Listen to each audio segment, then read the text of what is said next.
आज 117व्या जनसंवादाच्या उपक्रमामध्ये मोठ्या प्रमाणामध्ये एसआरए प्रकल्पाच्या लोकांनी आपल्याकडे धाव घेतली. मी प्रत्येक आमच्या या उपक्रमाला सातत्याने एसआरएच्या संबंधी मांडतो आहे आणि हे किती खरं आहे ते याच्यावरून आपल्याला कळतं. एसआरए प्रकल्प जे आहेत ते झोपडपट्टीवासियांना शाप की वरदान अशी परिस्थिती आज ठाण्यामध्ये काही ठिकाणी निर्माण झाली आहे आणि त्याच अनुषंगाने वर्तकनगर येथील भीमनगर ही जी झोपडपट्टी आहे, हा जो एसआरएचा प्रकल्प आहे तो प्रकल्प जो विकासक आहे त्या विकासकाचं नाव स्वामीराज बिल्डर आणि विहान बिल्डर. त्यांचं दुखणं हेच आहे, एक तर क्लस्टरमधनं हाय पॉवर कमिटीला सांगून आम्ही यांचा प्रकल्प जो आहे तो बाहेर काढला की बाबा हा एसआरए प्रकल्प म्हणूनच झाला पाहिजे आणि त्यानंतर आता म्हणजे आगीतून फोपाट्यात गेल्यासारखं त्यांना झालं.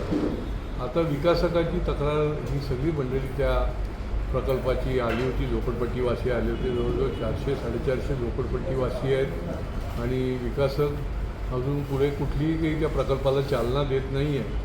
आता त्या संबंधामध्ये कठोर निर्णय घेण्यासंबंधी लवकरच एसआरएच्या कार्यालयामध्ये देखील बैठक घ्यायला लागणार आहे. दुसरा प्रकल्प जो आहे तो या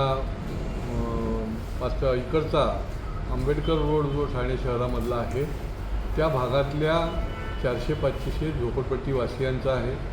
19 वर्ष ते रखडले होते आणि काहीच तयार होत नव्हतं, कागदपत्र तयार होत नव्हती आणि त्याच्यामुळे इतकी दिरंगाई झाली होती. आज मी प्रत्यक्ष हा प्रकल्प राबवणारे विकासक आणि झोपडपट्टीधारकांचे त्या कमिटीचे प्रतिनिधी यांची देखील बैठक घेतली आणि 2 पर्याय त्यांच्यासमोर त्यांनी ठेवले की क्लस्टरमध्ये आपण जाणार का एसआरएमध्ये जाणार. तर त्या दृष्टीने या आठवड्याभरामध्ये किती पात्र होऊ शकताय याची यादी बनवून विकासक आणि हे झोपडपट्टीधारक त्यांची कमिटी हे माझ्या उपस्थितीत बसून पुढचा जो आहे तो निर्णय करणार आहेत. आता असे 10-10 वर्ष प्रकल्प जर रखडायला लागले तर माणसाचं गेलेलं आयुष्य तर पुन्हा मिळत नाही आणि त्याच्यामुळे मी सातत्याने जी मागणी करतो आहे की तुम्ही MPID खाली या डेव्हलपरना घ्या.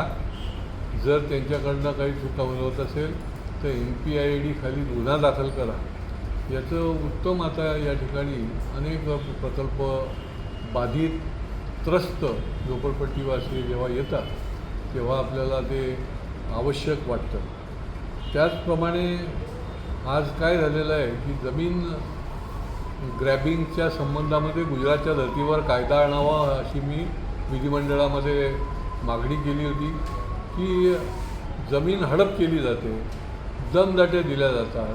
खाजगी लोकांच्याकडनं देखील काही वेळेला दमदाटी करून त्याची रूम असेल, घर असेल, जमीन असेल तर त्याच्यावर कुठलाही कायदा नाही आहे आणि त्याच्यामुळे गुजरातच्या धर्तीवर जर अशा प्रकारचा कायदा आला तर असा जो प्रकार चाललेला आहे संगनमताने काही शासकीय अधिकाऱ्यांना पण हाताशी धरून जे चालू आहे ते थांबेल आणि त्याच्यामुळे या ठिकाणी वेगळी केस होती. कापूरबावडी भागामध्ये 50-60 वर्षापासून त्या ठिकाणी लोक राहत होते, काही गाळेधारक होते, त्याच्यामध्ये बरीचशी डिस्प्यूट होतं. पोलिसांच्या बंदोबस्तात ते 2 दिवसापूर्वी तोडणार होते, परंतु आम्हीच डिपार्टमेंटला सांगितलं की यांची ही बाजू आहे आणि त्याच्यामुळे प्रॉपर तुम्ही प्रोसिजर पाळल्याशिवाय पाडायची घाई करू नका. आता ते लोकही आले होते की आता आम्हाला पुढे काय, तर त्या संबंधामध्ये देखील त्यांचा हक्क अबाधित राहण्याकरता जे जे करायला लागेल ते आम्ही निश्चितपणे करू. कारण गरीब लोक आहेत, चाळीत राहणारे आहेत, त्यांचा तुम्ही हक्क जर अबाधित नाही ठेवला, बुलडोझर फिरवला असं नाही चालणार आणि त्याच्यामुळे त्यांचा हक्क अबाधित राहण्याकरता पुढच्या काळामध्ये आम्ही ठोस अशा प्रकारची कार्यवाही करण्याचं सांगितलेलं आहे. एक कष्टकरी देखील या ठिकाणी आला होता, यल्लम्मा गायकवाड, की अनेक वर्ष तो ट्रकचा व्यवसाय करतो आणि 10 वर्ष त्याला त्याचं पेमेंट मिळालेलं नव्हतं. ते मागच्याही आमच्या उपक्रमामध्ये सोमवारी ते आले होते, त्याच्याही आधी शुक्रवारी आले होते आणि त्याच्यामुळे त्यांनी आज त्यांचे डोळे पाण्याने भरलेले होते. त्यांना अतिशय आनंद झालेला त्यांच्या चेहऱ्यावर दिसत होता. कारण की जी रक्कम त्यांची राहिलेली होती त्याच्यातली काही रक्कमचा चेक जो आहे तो चेक ते थेट या ठिकाणी दाखवायला आले होते. आणि त्याच्यामुळे अशा अडलेल्या नडलेल्यांच्या करता देखील मी आणि माझ्या सहकारी या ठिकाणी जे आहेत हे सगळे लोक प्रयत्नशील असतात. म्हणूनच यांचं संकट, यांचं दुःख जे आहे ते दूर करण्याचं शक्य होतं. त्याचबरोबर काही ठिकाणी रस्ता रुंदीकरणामध्ये जे बाधित झाले तेही अडचणीत आहेत, त्यांनाही आपण पुढच्या काळामध्ये न्याय देणार आहोत. राबोडी भागामधले जे रिक्षाचालक आहेत त्यांना हक्काचा स्टँड देखील नाही, तर त्याही संबंधामधली हे सगळे आमचे रिक्षाचालक या ठिकाणी आले होते, आमचे जे त्या ठिकाणचे प्रधान प्रमुख आहेत त्यांच्याबरोबर.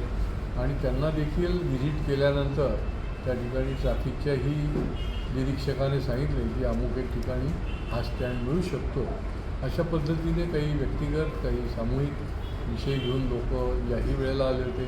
काही लोकांचा पाण्याचा प्रश्न सुटला म्हणून त्यांनी आभाराचं पत्र घेऊन आले होते. काही रेल्वेच्या हद्दीमध्ये 50 वर्ष राहून आता रेल्वेचं काही तिथे उपक्रम होणार आहे, त्याच्यामुळे त्यांचं घरं जी आहेत ती पाडली जाणार आहे, तेही आले होते. तर त्याच्यासंबंधीही ठोस कार्यवाही जी आहे ती आम्ही पुढच्या काळामध्ये करणार आहोत.